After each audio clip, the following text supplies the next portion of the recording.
میں کھڑکی کے ساتھ بیٹھا تھا اور میرا دوست پہلی نشست پر تھا، درمیان کی سیٹ خالی تھی۔ میں نے ایئر ہوسٹس سے پوچھا، کیا ہم دونوں اکٹھے بیٹھ سکتے ہیں؟ فضائی میزبان نے مسکرا کر جواب دیا، سر یہ سیٹ بک ہے، اب ٹیک آف کے بعد مسافر سے سیٹ ایڈجسٹ کر لیجئے گا۔ ہم مسافر کا انتظار کرنے لگے۔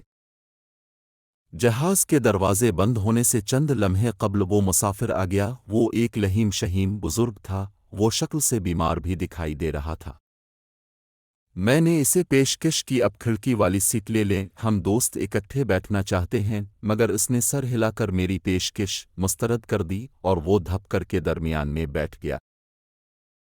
وہ دونوں سائیڈز سے باہر نکل رہا تھا، میں اس کی وجہ سے جہاز کی دیوار کے ساتھ پریس ہو گیا، جبکہ میرا دوست سیٹ سے آدھا باہر لٹک گیا۔ موٹے آدمی کے جسم سے ناگوار بو بھی آ رہی تھی۔ وہ پورا منہ کھول کر سانس لے رہا تھا اور سانس کی آمد و رفت سے ماحول میں بو پھیل رہی تھی۔ ہماری گفتگو بند ہو گئی۔ میں نے جیب سے تسبیح نکالی اور ورد کرنے لگا، جبکہ میرا دوست موبائل فون کھول کر بیٹھ گیا۔ وہ میری زندگی کی مشکل ترین فلائٹ تھی، میں نے وہ سفر اذیت میں گزارا۔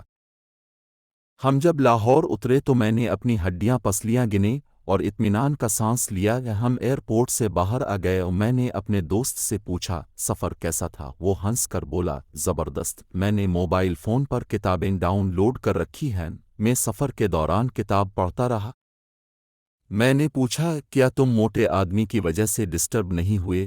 وہ ہنس کر بولا، شروع کے 2 منٹ ہوا تھا لیکن پھر میں نے ایڈجسٹ کر لیا۔ میں نے اپنی کوہنی اور پسلیاں اس کے پیٹ میں پھنسائیں اور چپ چاپ کتاب پڑھتا رہا۔ میں نے پوچھا، اور کیا تم اس کی بدبو سے بھی بیزار نہیں ہوئے؟ وہ ہنس کر بولا، شروع میں ہوا تھا لیکن میں جب کتاب میں گم ہو گیا تو بو آنا بند ہو گئی۔ میں نے حیرت سے اس کی طرف دیکھا اور پھر کہا، لیکن میں پورے سفر کے دوران تنگ ہوتا رہا، میری سانس تک الجھتی رہی۔ میں اللہ سے دعا کرتا رہا، یا اللہ یہ سفر کب ختم ہوگا؟ وہ ہنسا اور بولا، میں بھی ایسی صورتحال میں پریشان ہوا کرتا تھا لیکن پھر میں نے اپنی پریشانی کا حل تلاش کر لیا، میں اب ایڈجسٹ کر لیتا ہوں۔ میں رک گیا اور اسے غور سے دیکھنے لگا۔ وہ بولا، ہم اس موٹے کے صرف 35 منٹ کے ساتھی تھے۔ وہ آیا، بیٹھا، جہاز اڑا، جہاز اترا اور ہم الگ الگ ہو گئے۔ وہ کون تھا؟ وہ کہاں سے آیا تھا؟ اور وہ کہاں چلا گیا؟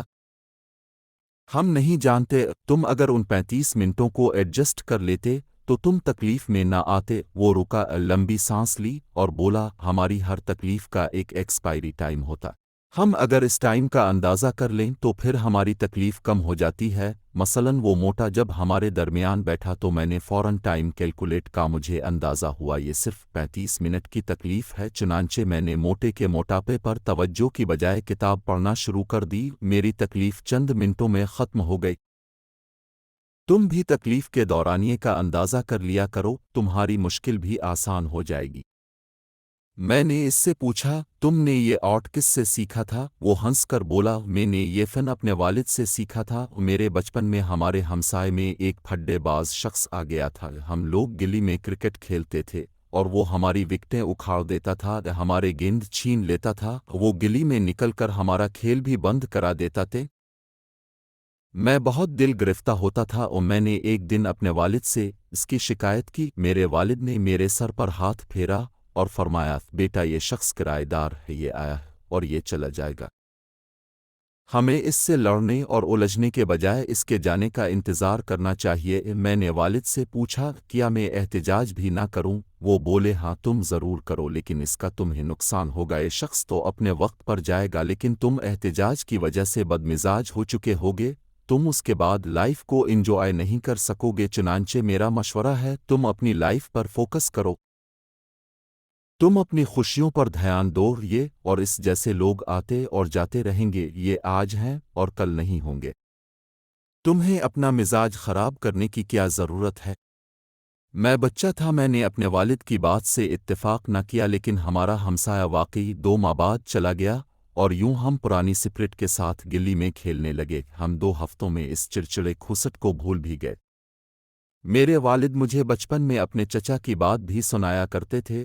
ہمارے دادا فوت ہوئے تو میرے والد کو وراثت میں ایک مکان ملا، مکان پر میرے والد کے چچا نے قبضہ کر لیا۔ میرے والد نے چچا کے ساتھ لڑنے کی بجائے ملکیت کا مقدمہ کیا اور وہ آہستہ آہستہ مقدمہ لڑتے رہے۔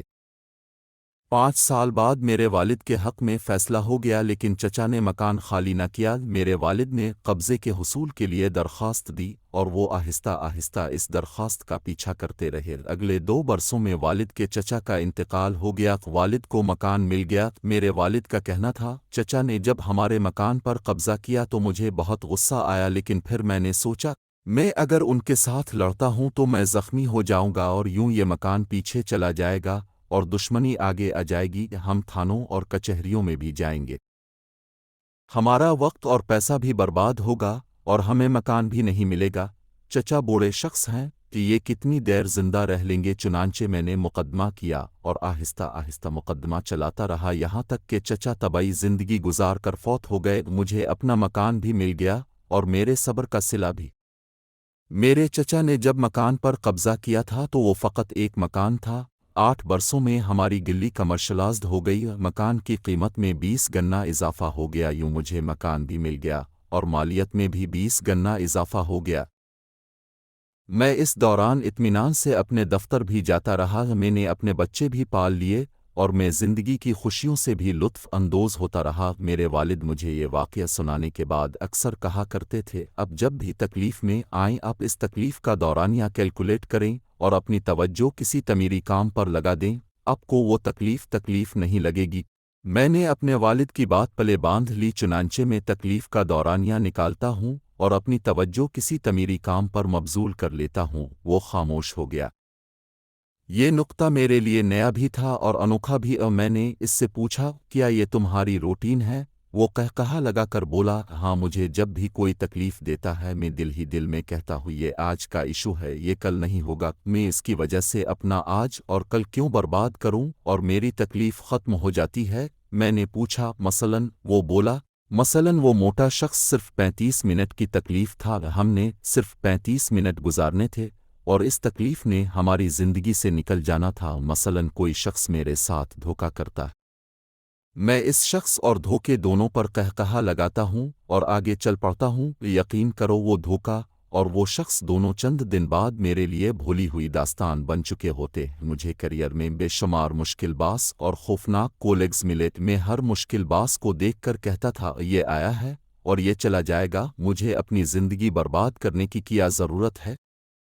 میں خوفناک کولیگ پر بھی ہمیشہ سوچتا رہا، یہ مختصر سفر کا مختصر ترین مسافر ہے، یہ اپنی منزل پر اتر جائے گا یا پھر میں اپنے سٹاپ پر چلا جاؤں گا، مجھے اس سے لڑنے کی کیا ضرورت ہے؟ اب یقین کرو میرے مشکل باس بھی چلے گئے اور خوفناک کولیگز بھی، اور یوں میرا سفر جاری رہا۔ میری زندگی مزے سے گزری اور مزے سے گزر رہی ہے۔ وہ رکا، ہنسا اور بولا، اب بھی یہ حقیقت پلے باندھ لو، زندگی 35 منٹ کی فلائٹ ہے، اب ساتھی مسافر کی وجہ سے اپنا سفر خراب نہ کرو، اب تکلیف کا دورانیہ دیکھو اور اپنی توجہ کسی دوسری جانب مبذول کر لو، اب کی زندگی بھی اچھی گزرے گی۔ اور میں نے ہاں میں سر ہلایا۔